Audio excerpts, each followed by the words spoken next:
Well, delegates from nearly 200 countries will convene from today for the COP28 climate summit in Dubai. And President Cyril Ramaphosa will join other leaders at this gathering. A record number of oil and gas industry representatives are expected to be in attendance at this year's COP28, a summit intended to address the catastrophic effects of climate change, which scientists say is largely fueled by fossil fuel industry emissions. We now cross to international news editor Sophie Mokoena, who is there. Very good morning to you, Sophie. Thank you so much for joining us. What are some of the main issues that we're looking at? What will be tackled there? I think last week the Secretary General of the United Nations, Antonio Guterres, raised a concern that countries are not going to meet deadlines in terms of reducing the carbon emissions because the projects that were aimed at doing this had to take a backseat during the COVID-19, of course, the war in Ukraine, and now you have this Middle East crisis, and therefore developing countries channeled resources and energy in addressing those two main issues, that is the COVID-19 and the war in Ukraine.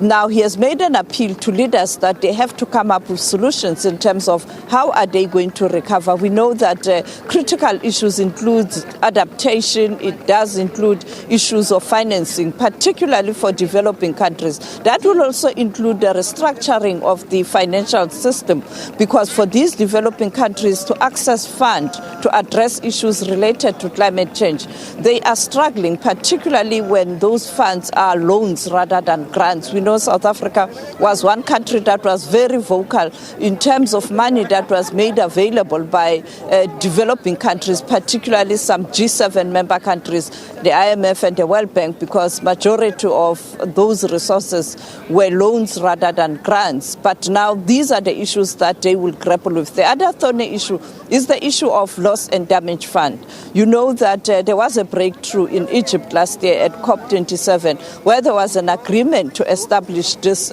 vehicle. But the question is, how do you do it? Now, we know that ministers met from different countries in Abu Dhabi a few weeks ago to iron out this issue, and they agreed that they must establish a structure or a team, or perhaps there must be resources to ensure that you are able to do this. So we want to hear whether countries, particularly developed countries, will be able to make announcements in terms of how much are they going to commit in establishing this fund.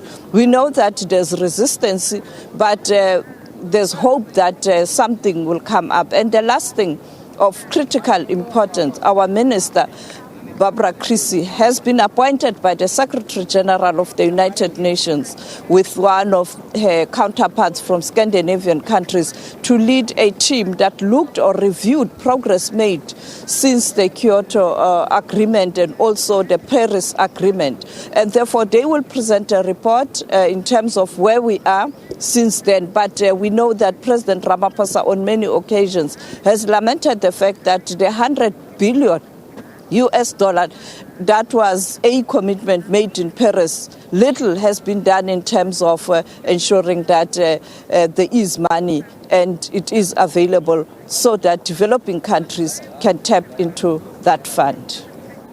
Now, Sophie, what about the countries on the margins meeting to discuss the Middle East? Will those issues being discussed there be parallel to the issues to be discussed at the main conference?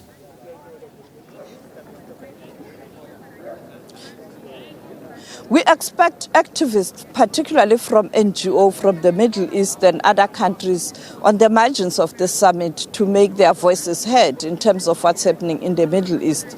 And we expect many leaders to meet on the margins of the summit, including the president. There's no way you can be in the Middle East. You have countries from the Gulf region and countries, neighboring countries with Palestine and Israel. There's no way they can ignore that matter, and therefore we expect on the margins that this matter might come up with different leaders meeting on the margins. Unfortunately, the President of the United States of America will not be attending due to the very same issue of Middle East, but also because of the elections, presidential elections next year. And therefore, a big country like US, when it's not presented by head of state here, you really reluctant to think about perhaps a possibility of these leaders who will be here pushing countries that are supporting particularly Israel to come up with a solution in relation to a long-term solution or a ceasefire, permanent ceasefire.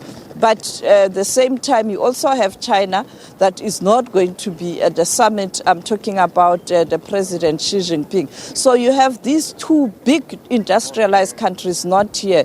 The issue also of climate change then becomes a problem in terms of taking resolutions and pushing that you have the outcomes that are more tangible and that leads to progress in relation to addressing the issues related to climate change. And we expect the Secretary General tomorrow during the opening session for the plenary.